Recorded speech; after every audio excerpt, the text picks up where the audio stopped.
যে কিভাবে আপনাদের ভবিষ্যৎ প্রজন্মকে সুরক্ষা করবেন, এটাও একটু ভাববার ব্যাপার আছে। কারণ আর তথাকথিত যত ব্রাহ্মণ্যবাদী দল, এই দলের মালিক কিন্তু এক, মানে গভর্নমেন্ট পরিবর্তন হয় কিন্তু তাদের ক্ষমতা তাদের হাতে থাকে। সেই কারণে বলছি যে আপনারা সতর্ক হয়ে যান। আগামী দিনে আপনাদের সেই 2008 বছর কৃতদাস, সেই কৃতদাস বানানোর চক্রান্ত চলছে।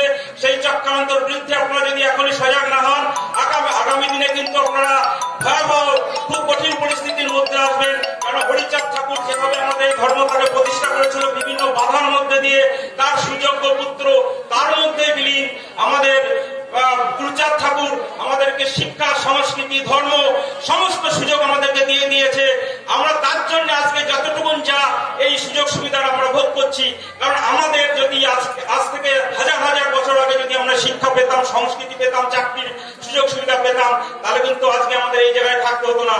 আমরা এই 73 বছর, আজকে 74 বছরে যতটুকু ফেসিলিটি পেয়েছি তারই সুযোগ সুবিধা আমরা গ্রহণ করছি। তার জন্য আপনাদের কাছে আসতে পেরেছি, দুটো কথা বলতে পারছি, আপনারা এখানে বসে আছেন।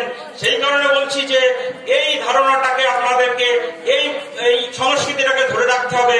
এইটুকু কথা বলে সকলের চরণে আরো একবার প্রণাম, ভালোবাসা জানিয়ে আমি আর বক্তব্য শেষ করছি। জয় গুরুচাঁদ, জয় গুরুচাঁদ।